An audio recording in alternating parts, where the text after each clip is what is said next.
पिछले दिनों बिहार के जमुई में एक घटना सामने आई। घटना ये कि वहां पर कुछ लोग जो हैं हनुमान चालीसा पाठ करने के लिए जमुई के बलियाडीह गांव में गए। लेकिन ऐसा वहां क्या हुआ कि दो धर्म समुदाय के बीच में हिंसा की खबरें सामने आने लगी। मामला कुछ इस तरीके से शुरू हुआ कि वहां खुशबू पांडे नाम की एक लड़की है जो हिंदू शेरनी के नाम से काफी चर्चे में है।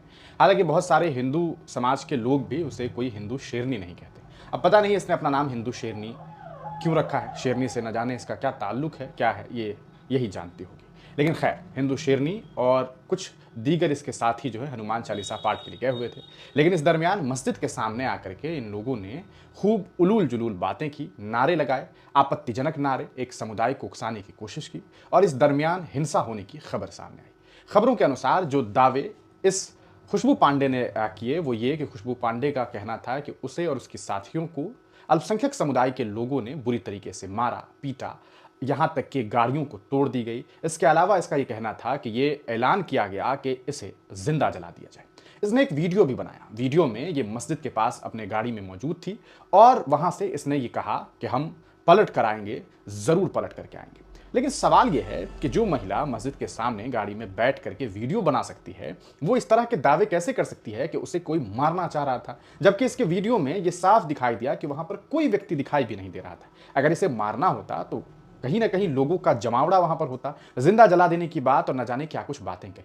हनुमान चालीसा पाठ के दौरान भड़काऊ भाषण देने के इस मामले ने काफी तुल जो है पकड़ लिया। हिंदू शेरनी के नाम से मशहूर खुशबू पांडे को अब जमुई की पुलिस ने गिरफ्तार कर लिया है। इस घटना के बाद इलाके में तनाव की खबरें भी सामने आई थी। हालांकि अभी फिलहाल वहां सब कुछ ठीक है, ऐसी बातें सामने आई है। आपको बताते चले, इस पूरा मामले की शुरुआत जो है वो रविवार 16 फरवरी को हुई, जब उस दिन हिंदू स्वाभिमान संगठन द्वारा बलियाडीह गांव में, जो कि झाझा थाना क्षेत्र में पड़ता है, वहां हनुमान चालीसा पाठ का आयोजन किया गया था। इस कार्यक्रम में खुशबू पांडे ने भी भाग लिया। खुशबू पांडे ने जो है कहीं ना कहीं इस पूरे मामले को लेकर के बाजाब्ता तमाम जानकारी भी थी। इस पूरे मामले में जो खबर सामने आई थी वो ये कि खुशबू पांडे ने जो है ये कहा कि उनके साथ बर्बरतापूर्ण सलूक किया गया, उन्हें मारने की कोशिश की गई। वहीं खुशबू के ऊपर यह आरोप है कि उन्होंने भड़काऊ भाषण दिया और उसके बाद आपत्तिजनक नारे भी लगाए। कार्यक्रम के बाद जब कहीं ना कहीं प्रतिभागी जो हैं वो लौट रहे थे, तब उन पर पत्थरबाजी और लाठी डंडे से हमला किया गया, जिसमें खुशबू पांडे साथ ही साथ नगर परिषद उपाध्यक्ष नीतीश कुमार साहू समेत कई लोग घायल हो गए, ये आरोप लगाए गए। इस घटना के बाद जब तनाव बढ़ गया तब पुलिस ने स्थिति को काबू में पाने के लिए वहां पर बल का प्रयोग किया। वहां धारा 144 जो अब बीएनएस के तहत है, उस धारा का भी इस्तेमाल करने की बात सामने आई थी। पुलिस ने इस पूरे मामले में गंभीरता से कार्रवाई करते हुए तुरंत कहा जा सकता है कि कुछ लोगों की गिरफ्तारी शुरू में की थी। आपको बता दें, सोमवार रात करीब 9 बजे खुशबू पांडे को उनके भड़काऊ भाषण देने की वजह से, बिना अनुमति कार्यक्रम में भाग लेने की वजह से और इस तरह के कार्यक्रम को आयोजित करने के आरोप में उन्हें गिरफ्तार कर लिया गया। गिरफ्तारी के बाद उन्हें मेडिकल के लिए सदर अस्पताल भी ले जाया गया। आपको बताते चले, जिस तरीके से गिरफ्तारी हुई उस दरमियान खुशबू पांडे को जब प्रशासन के लोग गिरफ्तार कर रहे हैं तो उसके जो बॉडी मूव्स हैं, जिस तरीके से खुशबू पांडे चल रही है, उस पर भी लोग सवाल खड़ा कर रहे हैं कि क्या खुशबू चल क्यों नहीं पा रही है। आखिर क्या वजह है कि खुशबू पांडे सही तरीके से नहीं चल पा रही है? क्या उसके साथ कुछ गलत हुआ? क्या उसे बुरी तरीके से मारा गया? कैसे मारा गया कि वो इस तरीके से चल रही है? ये भी एक बड़ा सवाल जो है लोग कर रहे हैं। आपको बता दें, इस पूरे मामले में गिरफ्तारी के बाद उसे न्यायिक हिरासत में फिलहाल भेज दिया गया है। इसके अलावा पुलिस ने 2 प्राथमिकाएं जो है वो दर्ज किया है, यानी कि एफआईआर दर्ज किया है। एक मामले में 41 लोगों को नामजद और 50 से 60 लोगों के लोग जो अज्ञात हैं उनके खिलाफ मामला दर्ज किया गया है। जबकि दूसरी प्राथमिका बिना अनुमति के जुलूस निकालने और आपत्तिजनक नारे लगाने के मामले में दर्ज की गई है, जिस मामले में कहीं ना कहीं इस महिला को भी गिरफ्तार किया गया है, यानी कि खुशबू पांडे को गिरफ्तार किया गया।